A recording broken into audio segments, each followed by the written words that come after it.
Hey guys, welcome back to my YouTube channel. तो आज हम अपोथेसिस सीरीज को फिर से कंटिन्यू करने जा रहे हैं। तो जैसे कि हमने प्रीवियस एपिसोड में देखा था, इविल गॉड सोच रहा होता है क्या लुजेंग ने कनेक्शन तोड़ दिया वर्ल्ड के साथ। एक ये दुनिया की वीक पॉइंट्स को ढूंढ पा रहा है, मुझे इसे रोकना पड़ेगा। तो एपिसोड नंबर 674 की स्टार्टिंग होती है। इविल गॉड ऐसे अपनी एनर्जी को यूज करने लगा होता है और वो बोल रहा होता है, तो क्या हुआ अगर तुमने इसे ढूंढ लिया है? इतना भी आसान नहीं होगा मुझसे फाइट करना। वो अपनी एनर्जी से केज बना रहा होता है जिससे वो लुजेंग को रोकने की कोशिश कर रहा होता है, पर लुजेंग काफी ज्यादा आसानी से तोड़ दे रहा होता है उन्हें। लुजेंग सोच रहा होता है कि ये डर रहा है, ये इन शील्ड्स को एक ही पैटर्न में रख रहा है मेरे सामने। लुजेंग डायरेक्ट उनसे टकरा रहा होता है और उन्हें तोड़ रहा होता है। इविलगुड साथ में ही जाओशांग और यानर के ऊपर भी अटैक कर रहा होता है। जाओशांग बोल रही होती है कि इसके अटैक कुछ ज्यादा फास्ट है। यानर अपने स्नेक बॉडी में कन्वर्ट हो जाती है और बोलती है मैं हैंडल करती हूँ। वो अपनी थर्ड आई को ओपन करने लगी होती है। एक लड़की बोल रही होती है कि ब्लड लाइन ट्रांसफॉर्मेशन, यानर एक्चुअल में नुवा फॉर्म में ट्रांसफॉर्म हो सकती है। जो इंसान होता है वो बोल रहा होता है ये नुवा जो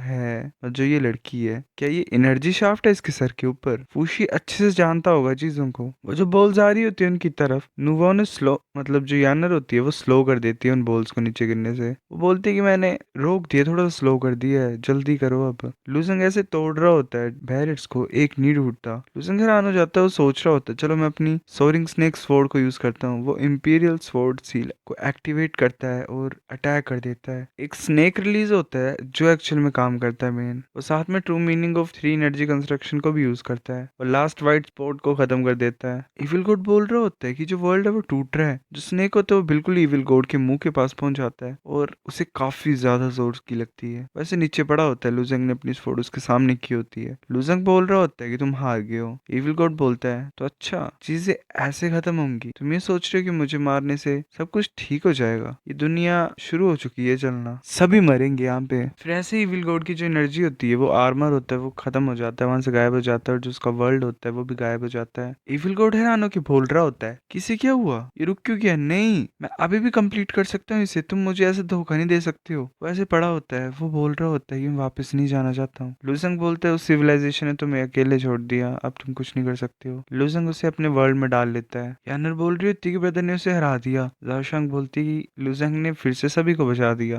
बाकी सभी काफी ज्यादा खुश होते हैं इविल गॉड की हार को देख के। लुजंग बोलता है कि सभी सुनो, जो क्योटिक सोर्स स्पिरिट्स हैं वो इस हिसाब से डिस्ट्रीब्यूट की जाएंगी कि पहली प्रायोरिटी वन स्काई पैलेस को, ली माउंटेन को दी जाएंगी। यानर बोल रही होती है जाओशांग की मदर बॉडी ने काफी ज्यादा लोगों को दबा दिया था, अब इसका खुद ऐसा हाल है, चलो इविल गॉड ने एक अच्छी चीज तो की। प्रिंसेस बोल रही होती है और ये क्रिम्सन गोल्ड क्रिस्टल्स कैसे हैं? वो इंसान बोलता है पहले कलेक्ट तो करते हैं। लुजंग सोच रहा होता है कि ये मदर बॉडी से कुछ अलग सा स्पेशल ओरा आ रहा है, कुछ चीजें बाहर निकलती हैं उस मदर बॉडी से और वो 10 रिंग्स होती हैं। एक और क्रिएचर बाहर निकलता है, बाकी सभी कुछ ज्यादा हैरान हो जाते हैं उसे देख के। वो जो क्रिएचर होता है वो रिंग्स को पकड़ लेता है अपने पैर से। तो फूशी जल्दी से आगे की तरफ जाता है और बोलता है कि इन चीजों को वापस कर दो। वो क्रिएचर जैसे फूशी को देखता है वो स्पेस को तोड़ के वहां से भागने लग पड़ता है। फूशी 8 टाइग्राम सील को यूज करता है और अटैक कर देता है, बट वो जो क्रिएचर होता है वो बच जाता है। इविल जो मतलब फूशी होता है वो बोल रहा होता है कि तुम सोच रहे हो इतने ज्यादा आसानी से तुम छीन सकते हो मुझसे चीजें, ऐसा हो ही नहीं सकता। वो वहां से गायब हो जाता है। साथ में ही सभी लोग देख रहे होते हैं एक्चुअल में चीजों को। इंसान बोल रहा होता है मैंने इसे देखा था बुक में, जो 10 सबसे खतरनाक बीस्ट होते थे एंशियंट टाइम के, उनमें से एक है ये, इसे थंडर कुछ बोलते थे। लुजंग बोल रहा होता है कि यहाँ पे सिर्फ 10 रिंग्स को ले जाने के लिए आया, पर क्यों? फिर हमें ब्लैक शिप के अंदर का सीन दिखाया देता है। वो लड़की में भी खड़ी होती है और बोल रही होती है कि ये एक्चुअल में हार गया और इसके क्रिएटर ने इसे दोबारा कलेक्ट कर लिया। ये एक तरीके से डेथ ही है ना। तो जो ब्लैक शिप का मेंबर होता है ब्रास मैन, वो वहां पे आके बोल रहा होता है क्या तुम क्वीन के बारे में भूल गए हो? जो इविल गॉड है वो लुजंग की हेड से बना हुआ है उसके मदर वर्ल्ड में, मतलब जो इनर वर्ल्ड है उसका। उसमें वो लड़की बोल रही होती है तो मुझे ये बताओ कि लुजंग की जो हेट है और एक इनर वर्ल्ड की क्रिएशन इतनी ज्यादा ताकतवर कैसे हो सकती है? ब्रासमैन बोल रहा होता है कि अगर लुजंग का जो इनर वर्ल्ड अब एक्चुअल में लैंड ऑफ बिगिनिंग हो, तो लड़की हैरान होकर बोलती है तो इम्पॉसिबल है। ब्रासमैन बोलता है कि इसे दोबारा अपनी टीम में डालना बुरी बात नहीं होगी। अगर ये इंसान ऐसे स्ट्रांग होता रहेगा तो एक ना एक दिन ये हमारे ऊपर अटैक करेगा ही। हम फिर क्योटिक सोर्स वर्ल्ड का सीन दिखाया था, वो सभी वहीं पे होते हैं। लड़की बोल रही होती है कि क्योटिक सोर्ड स्पिरिट क्रिस्टल, मैं फाइलिन के साथ मर्ज हो सकती हूँ। मतलब वो एक्चुअल में उन चीजों को डिफाइन कर लेती है। लूजेंग सोच रहा होता है कि चीजें मेरे और इविल गॉड के बीच में अभी सही नहीं हुई हैं। हमें लूजेंग का इनर वर्ल्ड दिखाया जाता है। काफी सारे चेन्स ने इविल गॉड को बांध के रखा होता है। इविल गॉड बोल रहा होता है क्या तुम मुझे यहाँ पे खाने के लिए आए हो? चीजें जल्दी करके अच्छा नहीं होगा। लूजेंग बोलता है नहीं, तुम सारी हेट हो जो मैंने इस दुनिया में दिखाई थी,